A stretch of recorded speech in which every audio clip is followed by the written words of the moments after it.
Try and remember who you are and whose you are.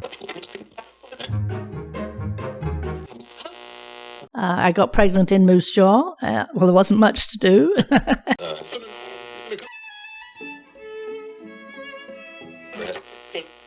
Every night before we went to sleep, we used to say to one another, "Good night, sleep tight, love you, God bless." And that we said that for over 50 years.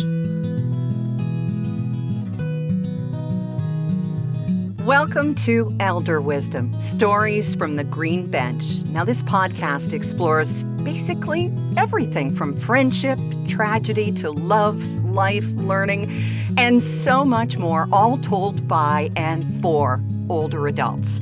I get the pleasure of being your host for these podcasts, and I couldn't be more excited. My name is Erin Davis, and I did radio in Toronto for far too many years, stepped away from that about 5 years ago, and now, in addition to being an author and a blogger, Zoom event host, basically anything, Meals on Wheels volunteer, what I'm doing now is getting a chance to talk to people that you really, really should meet.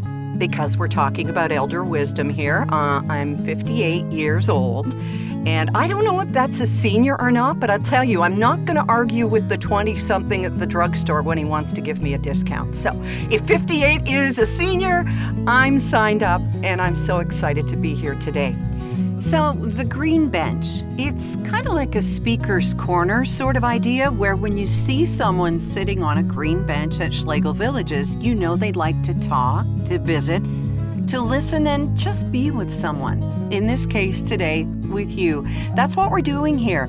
And along with my co-host, we're going to make way for a gentleman who is a resident at Schlegel Villages Retirement and Long-Term Care Homes in Ontario.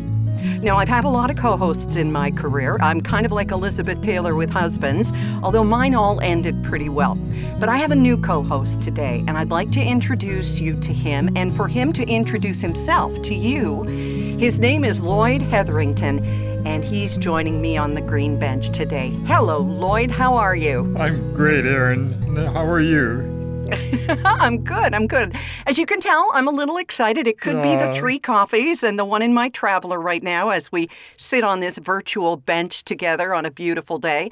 So why don't we introduce you to everyone, Lloyd? I know it's hard to sum up in just a few moments, but if you would, tell us about who you are. I'm just delighted to be part of this experience. Ever since I heard about the concept of the podcast, I hardly wait for the opportunity. What a fantastic resource we have in the Schlegel Villages with so many people with so many stories to share. My story blends with many of the others here. I'm 85 years of age, have traveled a great deal, participated in a lot of adventures in my lifetime, primarily in the field of education, but education around the world. Education at the primary school level, the secondary school level, at the college level, adult education, church education. And isn't it great, Lloyd, that we can continue to learn at every age? I feel just so strongly that we have something to share, and it's our obligation to share our experience with others. And I hope that these podcasts will do just that as we tap the resources that are at hand to share exciting insights and concepts that can help to make this world just a bit better. Oh, I love that. That is a great mission statement going forward, Lloyd. Thank you for that. Tell me about your family. How many children, how many grandchildren, Lloyd? I have 3 children and 3 grandchildren. My oldest child, a son, lives in Lakeview, Michigan. Employment is zilch, but he has managed to create his own work. My older daughter is into IT. My youngest daughter is in education in Toronto. Oh, my goodness. And what a year she's had. I mean, you've got 3 grandsons, 20, but 12 and 10, the younger 2, and then your daughter in education. I guess they've seen quite a school year, COVID has done a remarkable thing for us.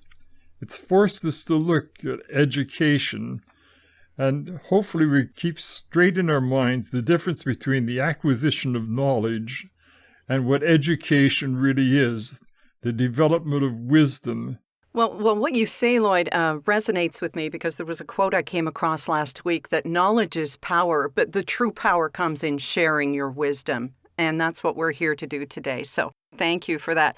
And we have a guest today that I'd like to introduce you to, and we're meeting him virtually here for the first time on the Green Bench. And he's a lovely gentleman who moved to Canada 51 years ago. And bless him, he's still got that gorgeous accent. Doug Robinson is joining us today. Hello, Doug. How are you? I'm fine, Erin, and it's very nice to be speaking to you. You had a career in the hospitality business, didn't you? Yes, yeah. I started at the age of 15 at the Cumberland Hotel in Marble Arch. Okay. I left school at 15 and I went to work at the Cumberland Hotel. And I was there for 5 or 6 years.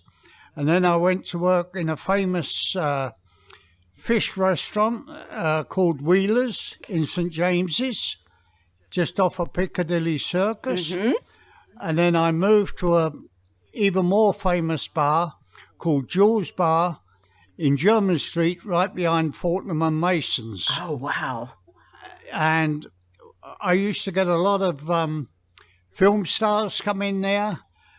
I have one particular story to tell you. Patrick McGowan, Of course. who was the king in Braveheart, Mm-hmm. he used to drop in late at night because it was a bar that used to finish around about 7, so he could come in and relax and have a quiet drink. And we used to sit there and have a great old chat for an hour every now and again. He was a wonderful man. But my biggest memory in the industry was having the pleasure to serve the Queen Mother in 1985 at the Four Seasons Hotel. She'd come over for a visit and she had lunch, and because all the dignitaries were there and the head table, and I pulled the chair out for her to sit down, and I happened to say something about the garden. And she heard me, and she turned round and she said, "Are you a gardener?" I said, "Oh, yes, Your Majesty. I have a beautiful garden at home." I said, "And in 2 weeks' time, I'm going to go home and see the beautiful gardens of England again." Mm. So anyway, that was that. And after lunch was over, like you don't push yourself forward with royalty, I stood back. Yes. And she see me standing there, and she came over and she said to me, "Thank you for a very nice lunch. It was very enjoyable. But tell me this, while you're in England, who's going to look after the shop?" How lovely. That's an old English expression. Exactly. Who's going to look after the shop while you're in England? Oh, my goodness. She was such a wonderful lady. Oh. She really was. Now, Doug, I have to say that, you know, in 21st century parlance, when somebody tells all the stories, we call it spill the tea. And I'm not going to ask you to spill the tea about the Queen Mum, but did she have a martini? No, she had a Dubonnet, actually. Oh, lovely. Lovely, nice aperitif. Lovely. Yes, and I served it to her. That is wonderful. Just Yeah, wonderful. Well, we've spoken about one Queen Mum, but you know that there is royalty in your own household because you and a very special lady marked 60 years married in September. Yes. My wife moved next door to me when she was 6 years old. Wow. And if you'd have said that was the girl I was going to marry, I'd have said you were crazy. Because when I went into the army, in those days there was conscription still in England, and you had to do 2 years service. Mm-hmm. So I was 18 and she was only 13. Mm. And when I came out of the army at 21, she was 16. And boy, what a beautiful woman turned out from that 13-year-old. And so we started courting, and we courted for 4 years. and she was 20 when she got married, and I was 25. And we have as I said, 2 wonderful children, 4 wonderful grandchildren. But unfortunately now my wife has Alzheimer's for the last 6 years, and she's in a nursing home. Not this one, unfortunately. And she doesn't remember me at all. Before I came into here, I used to go and visit her every Saturday with my daughter, and she didn't know us at the end, and it was very sad. But I just wanted I love her dearly. I can hear that. I can hear that, my dear. Yeah. Oh, Doug, and you and Lloyd share, in a way, I don't know, there is no comparing grief, which is something that I've learned in our life story. And yet Lloyd is without his wife physically with him as well. Lloyd, you've been widowed for how many years now? Just over 2 years, Aaron. Mm-hmm. The loss was fairly sudden. We went out to shop one afternoon, came home, had supper, watched TV for a while. My wife got up to go to the washroom and collapsed with a massive stroke. Gone within a couple of weeks. So, Doug, I don't know which is worse, the sudden loss or the loss that you're experiencing now. Yeah. It's a loss no matter which way we look at it. Which way you go, Lloyd, it's a loss. When you love somebody as dearly as we love our wives, it's a loss. Yeah. Doug, our paths are so similar. We're the same age. I was married 61 years. You've been married 60 years. And I met my wife not as a 5 or 6 year old, but as a 16-year-old. And it just was one beautiful, long-lasting relationship. And the bright spots were there, the happy occasions. And then the loss has been a very challenging one indeed. Especially when it's sudden like that. And, you know, I've been having this same conversation with my girlfriend whose mother just passed away, well, yesterday in hospice. And my mom, her passing sounds so much like your wife's, Lloyd, because Mom and Dad were watching TV, having dinner. She said, you know, I feel hot, and she was gone with a brain aneurysm, and basically they kept her on life support till we could get to California to say our goodbyes. So there are Lisa and I talking with each other as she was at her mother's side in hospice for weeks and weeks, and my mother going so quickly. And, you know, there is, again, no comparing grief, but all we've got is the chance, I guess, to be grateful for whatever has come our way. Grief is so individualistic, Aaron. Each one of us grieve in our own unique way, and each of us admit there is loss, and how we deal with the loss depends so much on circumstances, depends on who we are, and depends upon sifting through what so many people say when they say, I know what you're going through, or I understand what's happening. Mm-hmm. Unless they have been there, they do not know, they do not understand.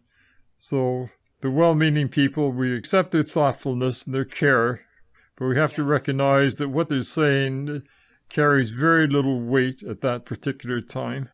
How much does faith play in the way that you accept or deal with the process of grief, Lloyd? Faith to me is very, very significant. I come from a faith tradition that believes that she has an eternal reward, that she will be at peace. And so for that, I am very, very comforted. But even though I rejoice that she is beyond suffering now and beyond pain, I have to admit that there's still a vacancy and a loss, even now after the 2 years. Yeah, that first year, as we've heard it described so often, is a year of shock. And then the second year is it settles in and you realize, okay, this is how it's going to be moving forward. And yet, Doug, you find yourself in a whole different kind of path, and one that so many of us just can't imagine. What keeps you going? Do you have faith? Is it your family? Is it your community there in the villages? What gets you up in the morning, Doug? It's the girls here that look after me. you could not wish for any better than what I have here. And I didn't go round for lunch today, and I'm sitting there reading my book. Next minute, Indra comes in. I know you like Caesar salad. I bought you a Caesar salad round. And that's what they do for me here. Yeah. And then I'd finish the Caesar salad. Next minute, there's a Chapman's ice cream wafer there. Well, you have to And, have that. You know, I don't even have to ask for anything. They look after me. We laugh, we joke, and that really keeps me going. I love, gentlemen, this quote that I came across from Henny Youngman, who I think was the gentleman who brought us "Take My Wife, Please," which also reminds me of a post that I saw on Facebook today. You're going to love this. A woman had posted very close to us a wedding dress for sale. It says, "Worn once by mistake." And I thought this woman should sell that dress based on that. But Henny Youngman, to get back to him, he said that the secret of a happy marriage remains a secret. Now, surely you've got some insight into what makes a happy marriage. So I'll start with you, Lloyd. Is it a secret, or if you had a couple of nuggets of wisdom, what would they be about a happy marriage? Oh, that's so difficult because the secret is still a secret as far as I'm concerned. I had a wonderful wife, and for 60 years we had what I consider a fantastic marriage. If I stop to think of it now, I would think that probably we came from a common background, same church, same economic strata, same educational background, so that we had so much in common to start with that there was no debate about where we'd live, what we would do, what we would experience. We had a common foundation, and I think that made for a good, solid start to it. We were young at the time, so we didn't know any other life except our married life together, really, so that we didn't come with false expectations. I wasn't cramping my wife's career. She wasn't cramping my career. We were discovering it together. And we had a comfort level. We had a security, total trust one in the other. And I still remember my wife saying that we're going into different situations, but I never worry as long as I'm with you. So there was that utter confidence and belief. And I had the same faith in her that I never worried about what she was thinking or what she was doing. That's very true, Lloyd. I appreciate having you as the first guest because in many ways our tracks are parallel, aren't they? So the secret is find that which is in common, trust implicitly, and don't become selfish in my goals, my ambitions, my desires. The word "my" disappears and it became ours right from the start. Right from the day we were married, a joint bank account, joint books. We talked over everything, including any expenditures, so I wouldn't go out and buy some toy that I would want. I'd talk about it, and after a year or two, I would either wear her down and we'd get it, or after a year or two, I'd find that toy was obsolete and we're ready to work on the next one. And so we talked about everything. There's a lot of wisdom there, and the trust, the friendship. Doug, what would you say if you were to tell us the secret? Well, my wife had a mind of her own, and I let her have it. I never said no to whatever she said or wanted to do, except in the garden. We couldn't agree where to put a rose bush or what colour went there. So to solve that problem, we had his and her garden. She had her garden, I had my garden. And being English, we had a very, very English garden. Lots of roses, lots of phlox and all kinds of different plants. So when we started out, I would put a rose in and she said, oh, no, that doesn't go there. It's got to go over there. And I'd say, no, and we'd get into an argument over it. So that's the way that came. You have that side, you put what you want in, I have this side. And don't you dare come down. And so that was that. But to make it a happy marriage, every night before we went to sleep, we used to say to one another, good night, sleep tight, love you, God bless. And that we said that for over 50 years, every night. Oh. And only because she was very, very special. And Doug, so are you. I was stunned to read in an Angus Reid poll last year that the older we get as Canadians, the less likely we are to want to actually live with our families. Something like only 4% of Canadians aged 70 plus would rather move in with family. Was that surprising to you? And I'll start with you, Lloyd. No, I'm not surprised at all. I've got 2 daughters, both with lovely homes. Both would welcome me in spite of all the inconveniences, but I am not prepared to move into either one. And the reasons are manifold. If I moved into their homes, I'd be under their rules, and I'm just not prepared for that yet. They would set the pace. They would decide when the door is locked and what I could do, and I'll leave that for my manager here to decide that. Good, you're not the boss of me. When my wife went into the nursing home, I moved in with my daughter. As I said, she's wonderful. She looks after me, and I was able to cook her dinner for her before she came home from work every night. Her dinner was always there. And then slowly, old age crept in, and I wasn't able to cook her dinner anymore. So she had to come home from work and start looking after me. And I felt that I was a burden to her, not that she said so or in any way.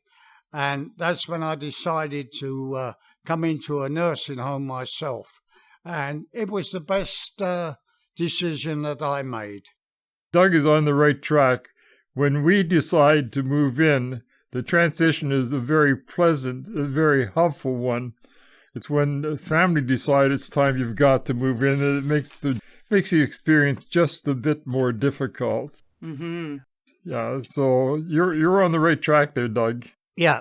Mobility issues, too, often make things so difficult if you're living with your family. I know if my dad moved in with one of my siblings or myself, there would be no stairs. We'd have to get one of those chairs that we see advertised on TV all the time. And the worry, too. So if you're ever thinking that you're a burden to your children, and Doug, I'm sure that you were not. No. It's just the worry. It's the constant worry, like, oh, is Dad going to fall in the bath or something like that? It's just... Yeah, with me, my daughter put in one of those stair lifts because I couldn't climb stairs anymore. Right. And then I was having trouble getting dressed, and, people were coming in to dress me. I couldn't stand up in the shower. But they were trying to turn my daughter's home into a nursing home. Right. And that wasn't fair to my daughter. Mm-hmm. That was her home, not a nursing home. So that's when I really decided I had to get out. Doug, you were so thoughtful because our children have a life to live as well. And they would do it. I know my children would do anything for me. Yeah. But I refuse to impose upon them. I just don't want to be a burden to them. Just like yourself, Doug, we want to respect their home, their freedom, their opportunities. And the Schlegel village they're marvelous in the way they arrange for us and get us set up. And I sit in my little empire here with my TV and my computer and my internet, and I'm in a very comfortable chair, and I reign from this chair, and it's just incredible. Yeah. I've got the lever that I can pull up, and up go the legs, and I relax. Right. That's wonderful. Of course, Because I do doze off now and again. Well, that's what those comfortable chairs are for, Doug. We all do. Yes. Yeah. And Lloyd, I love to picture you, a man of learning and of teaching and letters and all of these experiences in your life. And there you are with the internet and the world's libraries. Everything is at your fingertips. And for all the ills of the internet, there you are with every book, every tome, every story right there for you. It's wonderful. Oh, Wonderful. it is incredible. You know, and it is the internet that has brought us here together today. And I could keep talking forever, but Doug, I'm sure there's somebody who wants to deliver you some ice cream or a Caesar salad or just to make sure you're eating, which they do it with my dad too, and I'm so grateful. And I've so much more we can explore here, and I can't wait for our next get-together here on the Green Bench. Now, next time I want a story about Sean Connery, okay? Yeah. Erin, I'm just going to go straight back to the telephone now, phone my daughter and tell what a wonderful surprise I had today being able to speak to you. She's a 98.1 listener. Wonderful. Thank you, and thank her so much for me. Oh, You're welcome. wow. This has been so much fun. And Lloyd, we'll talk with you again soon, my friend, okay? Looking forward to it, Aaron. I've really enjoyed this. Oh, me too. And I want to thank our listeners for spending this time with us, and I hope that you will join Lloyd and me again. And please subscribe for additional episodes. There's going to be lots more, and I'm telling you, we'll have a tough time hitting the highs that we did today, but also going down the road of grief and of life. So you'll be notified as soon as our additional episodes become available. And remember, you can share your thoughts and opinions with us on social media by using the hashtag #ElderWisdom. To help others find us, just take a moment to rate and review the Elder Wisdom podcast. Thank you so much for listening. I'm Erin Davis. Until next time, your seat on the Green Bench is ready and waiting. Elder Wisdom, Stories from the Green Bench, is brought to you by Schlegel Villages, a complete continuum of care, offering independent living to long-term care, celebrating and honoring the wisdom of the elder. To learn more about us, please go to our website, schlegelvillages.com.